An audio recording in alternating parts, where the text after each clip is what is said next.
Hello, I'm Bob the Booker and welcome to my channel. Today I wanted to do a little weekly roundup and again, as you may notice, I'm sounding a little bit better. I am vaguely healthy again. I'm still being, I think, a little bit knocked sideways by the sort of post-viral kind of thing, but generally getting a lot better, which is great. Anyway, on to the books. I've had quite a fun little reading week this week, and which is a surprise because my brain has not been working for most of it, and as a result, many of these are quite short, just because my concentration has been out of just not been there. Anyway, but I've read a few little books. I've read 3 collections of poetry, a couple of novels, and a collection of short stories. So let's get started. Let's start with that collection of short stories. This was Happy Stories Mostly by Norman Erikson Pasaribu and translated by Tiffany Tsao.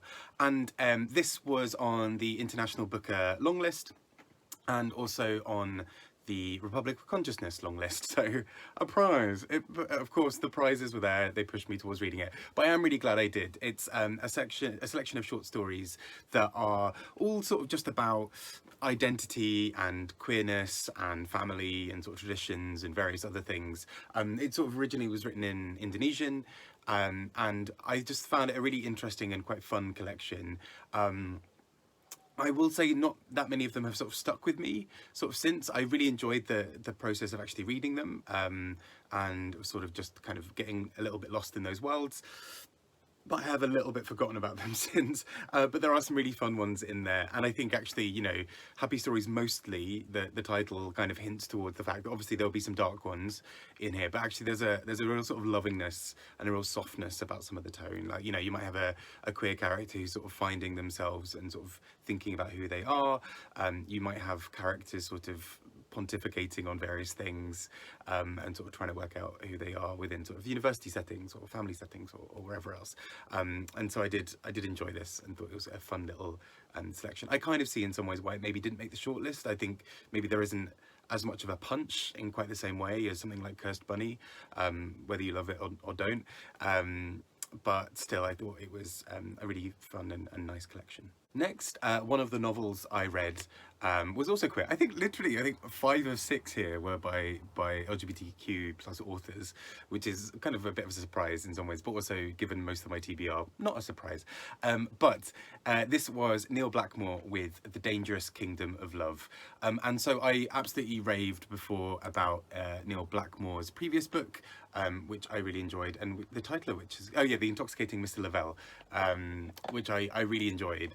And this has much of the sort of the same feel. It's set in a sort of Tudor court, with the ways that sort of queer characters, particularly characters who we'd now probably call gay male or sort of bisexual, were kind of using their sexuality not only to gain favor and to kind of gain influence, but also to blackmail people. You know, knowing things about people and having people know things about you is dangerous in a lot of those times. And it really, I think, as a book, explores this sort of these ideas of how people will screw over other people in this very sort of competitive court-like environment. And there's this whole sort of thing around, or maybe not Tudor as such, but sort of just going into a sort of the Stuart period, I think. And so you've got a lot of things around what it means for characters to sort of fall in love, and have sort of these deep feelings at a time when also your sexuality is the most dangerous thing about you, and can be used to destroy your career. And indeed, we sort of follow Francis Bacon, and we see how he has a sort of fall from grace because of this as well. So really, really fun, just really like with The Intoxicating Mr Lavelle, really funnily written, this kind of very bawdy, sexy kind of writing of, you know, some really deeply sort of passionate and sexual scenes, but also these very tender and soft ones, then followed by this very kind of, yeah, bawdy, camp kind of humour. And so I really loved it as an experience. I just thought this was just absolute fun, just such a delight of a book to listen to and read. And I just really enjoyed being in that little world there as well. Next, we come to arguably Kieran at KD Books' favourite author ever, Ali Smith. I say that because he often gets driven around the bend by her. And this is companion piece, which is itself a companion piece to the seasonal quartet. It's the sort of fifth part of the quartet, if that makes sense. And what I thought was just so lovely and appealing about this is it kind of just delivers what it says. It kind of just goes for a very specific thing, and I think really pulls it off. So in this, Ali Smith is writing a lot about friendship, and particularly companionship and how people look out for each other. Obviously particularly key given the last 2 years, but you know, the pandemic features quite prominently in this book. There's a lot around this sort of really farcical moment almost where these characters keep on coming to this woman's house and she just wants to be left alone and she doesn't want to be near anybody because of, you know, COVID regulations. And so you've just got this really bizarre situation where it kind of just gets more and more ridiculous and she's like, will you just leave my house? But actually the book acknowledges it as well. There's this really sort of tongue-in-cheek moment where she jokes about, the character sort of says like, I feel like I'm trapped in some kind of seaside like satire where everyone keeps joining my house. And then one of the characters just sort of bites back with, but we're not by the seaside actually. I think you'll find we're not. And it's this sort of completely silly, almost camp kind of book, but actually with something really tender and really powerful to say at the heart of it. I did find this book really quite touching in the way that it talks about those little ways that we show up for each other. So the little ways that we look out for people in our communities, the little ways that we acknowledge things that are happening to other people, and even, you know, down to sort of minutiae like wearing a mask to protect others or having vaccines to protect others. All those sorts of things that are kind of part of a sort of culture, I guess, of looking out for one another. And it's an incredibly short book, actually. It's about 200 pages, but even then, I mean, in sort of typical Ali Smith way, the font is actually quite large. And so there's just this really sort of, I read it pretty much in one sitting and just absolutely enjoyed this experience. It's just such a beautiful balm of a book. It's just lovely and tender, and it's quite, it does that really wonderfully rare thing of being a book that's incredibly light in some ways to read, but actually if you sit and really play with the kind of complexities of what she's doing, it's an incredibly dense and thoughtful book. But you can kind of read it either way. You can just enjoy it and let it wash over you, or you can kind of dig in all the little clues that she leaves and all the little echoes of things that come back. So there'll be an expression that one character uses, and then she builds on that and plays with the words of it and then comes back to it. So basically a typical Ali Smith book in that sense, doing all of those sorts of things. And there's as much, I mean, I think I've read everything that she's written, all of her novels and some of her short story collections as well. And the sort of progression of her as a writer, I think, is also really interesting. That the sort of, she's never lost that silliness and playfulness and absurdity that showed up, particularly in some of those early books. But I think as she sort of continued writing, there's this real maturity to the way that she explores those. There's a real poignancy to even what seemed like the silliest word games that she's playing, and I absolutely adored it for that reason. And yeah, I just, Ali Smith is a national treasure and we should protect her at all costs. But yeah, I think it's just a fun and gorgeous little book, particularly for these times. Then I read some poetry. I can't tell if at the moment I'm going through a bit of a poetry kick generally, just because. I can't tell if it's just because there have been loads of poetry collections that I requested from the library like 2 months ago and then forgot about, and they've all just started arriving, or whether it's something else, or even it's just that my ability to focus on longer texts has sort of diminished recently. But I read 3 poetry collections this week. All of which I really greatly enjoyed for very, very different reasons. So first up was Emily Berry with Unexhausted Time, which is this really sort of gorgeous little collection that just looks a lot at particularly relationships and particularly the ways that we interact with each other. So there are lots of really kind of beautiful little observations about life, about thoughts, about sort of just kind of life in general, which sounds incredibly vague and a bit pretentious of me to say, but I think it's just, there's something quite magical about this set of poems, and it's really just quite lovely. It sort of brings in a bit about nature about sort of healing and the need for restoration. And again, I'm making this sound incredibly pretentious. It's a really accessible set of poems, I think, and I just thought was really quite lovely. And then I read two others, and ooh, okay, destroying things. Apologies for that, and we're back. And so I read two other poetry collections that I really greatly enjoyed as well.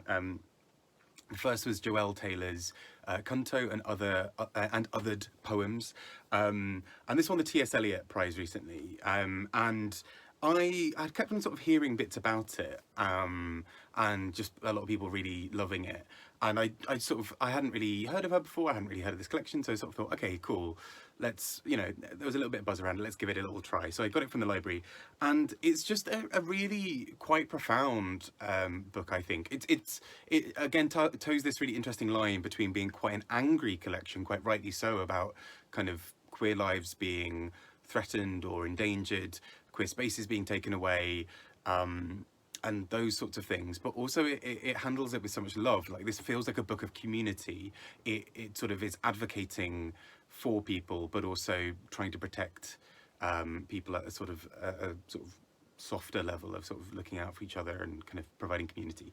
And so I just thought it was really interesting that, these really beautiful, quite startling images at times, either talking about love or sex or relationships or activism or so many other things.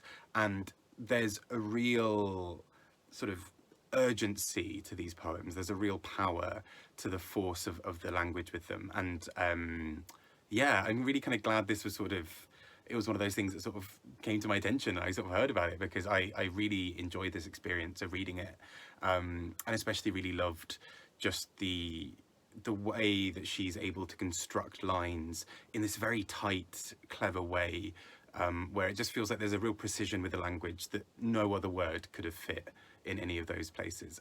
So I think this is really quite astounding, and I really, really loved this. And last but not least, Limbic by Peter Scalpello. And they recently released this book. I think it's been out for 2 weeks through Cypher Press, who are an independent queer press, who have published many, many books that I have loved. There was quite a lot of buzz around this, and I sort of pre-ordered it, which also meant that somewhere around this room, I actually don't know where I put them, there is this gorgeous set of sort of postcards that are almost quite similar to this sort of style of this, like, yeah, these really kind of gorgeous, tender scenes. I also had the pleasure last night, at the time of recording, of seeing Peter read out their poems. And the thing is, because I pre-ordered this book, it came already signed by Peter Scalpello. And then at the event, I sort of went up to Peter and was like, hi, really enjoyed your book. Also, I mean, it's already signed, but, they very kindly offered to sign it again. So I've kind of got this little palimpsest almost thing of like, here is the sort of original, and then here is sort of new bits of signature going in. So it's kind of signed twice now. And I just really enjoyed this as a collection. I just thought this was beautiful. And the event where I saw Peter read it out last night was with Incandescent. I did an interview recently with one of its founders, Justin David, who's got a book out. And they sort of do these queer poetry evenings, and was delighted to see Peter Scalpello, Ellen McAtee, and also my favourite poet possibly of all time, Andrew Macmillan. It was just this beautiful roster of poets. And we heard a bit from Limbic, and it made me appreciate this book a little bit more. I did really enjoy this quite strongly. I thought it's really beautifully done. It kind of looks a lot at intimacy and queerness and sex, and particularly investigates a lot around things like chemsex, sort of drugs and various other things. So this is a really sort of powerful collection in terms of some of the themes and things it's dealing with. But equally is really funny at times. There's a whole poem about a lad's holiday where Peter and some friends go on this little trip, and it's ridiculous, and they're all sort of in their early 20s, and it's just sort of a bit absurd. And it's a very, very funny poem, and when Peter read it out, they really kind of, you could really see the kind of humour kind of really singing from that poem as well. So just a really beautiful and fun collection, and I'm so delighted this is out in the world. This feels like one of those collections that's a really promising start from a very exciting new writer, I think, and I'm hoping we'll see a lot more of Peter Scalpello in future. And it was also wonderfully appropriate to have both Peter Scalpello and Andrew Macmillan on the same bill, because I think there are a lot of overlapping themes with their writing as well. So absolutely loved this, and I just thought it was really, really quite beautiful. So anyway, there we go. Those are the books I've read this week. As you can tell, I'm slowly getting back into reading after a little bit of a, not a pause as such, but when I was down with good old COVID, I was a bit wiped out, as you as you might expect, and couldn't really read properly, and just I've been really struggling with sort of reading anything particularly dense or novels that are a bit longer. So I'm trying to read Young Mungo at the moment by Douglas Stewart. I am loving it so far, but I'm also very aware that I want to give it proper time. So I keep on pausing and coming back to it, because I just know that it's this really rich and beautiful world, but I don't want to rush it, and I don't want to sort of let pages go past without me really paying attention, because it feels like one of those books that's really solid, just like Shuggy Bane. So anyway, my rambling aside, I've been Bob the Booker, talking about some books, Kelsey Breeze, and I'll talk to you all again soon. Take care, and I hope you've had a good week. Bye-bye.